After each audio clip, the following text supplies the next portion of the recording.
اللي صار يا أستاذي العزيز أنه أنا أول ما ركبت السيارة أسمع صوت خرخرة كذا. أنا وش جاء في بالي أول شيء؟ هذا العصر بعد إيه أنا خلاص أنا رايحة للدورة حقتي. عرفت مرات أبوي جات تبي تمشي وأنا على أساس إني أنا أبغى أروح للدورة. يوم ركبت سيارتي أقول لك شغلتها وأسمع الصوت هذا، أنا وش جاء ببالي؟ قلت شكل الشغالة ناسية رضاعة كالعادة، فالصوت وإن هذا الحليب وإن الرضاعة بتنفجر. فقعدت أتلفت كذا، يوم التفت اللي لقيت ولدي.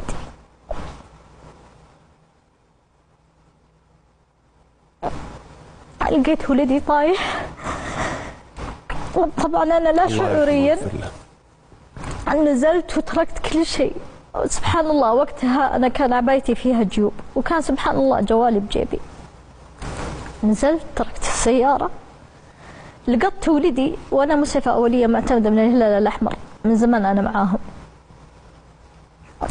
فاللي صار إني أنا شلت ولدي ووقتها أنا أشوف وجهه علامات الحيوية، قدحة العين، الفم. أنا دارية ومتأكدة وواصمة مليون بالمية إن ولدي ميت، هو بين يديني مليان عرق وكذا. اللي صار إني ركبت مع مرات أبوي، كانت سبحان الله وراي. كنا على أساس إن قبل ما أروح الدورة كنت أوديها شقتي الجديدة، يعني أنت متخيل إنه كل شيء جاهز على أساس سواقها جديد. فأنا قاعدة أحاول إني أنا أدله بس أبي يطلع من الحارة، لأن أنا ما فيني أوصل. أنا الحين بالي مع عبد الرحمن، أنا دارية إن ولدي بين يديني ميت لكن ما أبي أصدق. فبس مجرد ما حنا طلعنا على شارعنا، طبعا حنا ساكنين في حطين، فمجرد ما أننا طلعنا على شارع محمد بن سلمان على طول نزلت أنا من السيارة. تخيل شفت قاعدة أتلفت اللي لقيت سيارة جاية، نزلت من السيارة وهي تمشي ومعاي ولدي. صرت أقول وقف. لقطني واحد ولد شباب مع أخته، كان معاه بنت زي شكلها أخته أو شيء زي كذا. قلت تكفى ولدي ميت، الحقني وديني مستشفى الحبيب التخصصي. طبعا هو طار فيني. أنا فيني طبعا لما أنا أخاف جسمي ينمل يطيح. عرفت؟ فأنا تخيل ولادي معاي بس أبغى أسعفه، أسوي له CPR اللي هي الانعاش الرئوي، هذا انعاش القلب. فحطيته وطحت، يعني حطيته في الكنب في الكرسي جنبي في المرتبة، وجيت أنا أبغى أسعفه. تخيل طبعا أنا لما سدحته مضطرة إني أنا أجي قباله عشان أسوي له CPR صحيح. فتخيل طحت أنا بين المرتبتين، طحت جسمي طايح متخدر، طحت بالقوة. قمت أحاول أنعش، أتخيل كذا السابي والجفافين كذا مع هذا، ما اهتميت. ولدي أبي بس يعيش.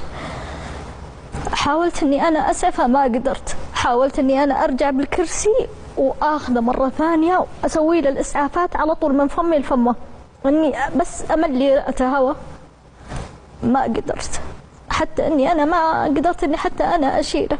ما أدري وشلون، سبحان الله ما أدري. في دقايق وصلنا المستشفى، جاء الولد كلم الممرضين، جو أخذوه من يدي وأنا قاعدة أركض معاهم أقول لهم إنه قاعد 3 ساعات بالسيارة بالحر. أسعفوا وأسمعهم كذا بيني أنا وياهم ستارة. طبعا للأسف إني أسمعهم وأنا الحمد لله متعلمة الأشياء المصطلحات الطبية يسمونها الميديكال ترمينولوجي، هذه أنا متعلمتها من نفسي. أنت موظفة؟ لا غير موظفة؟ لا. بس اني انا اشتغل على نفسي كثير، فانا احب الطب مره ولي في الطب عشان السكر وكذا. ويومها لما دخلت المستشفى اي حاولوا يسعفونه، حطوا له ابر وهذا. فانا اسمع الدكتور قال لهم انه هذا خلاص.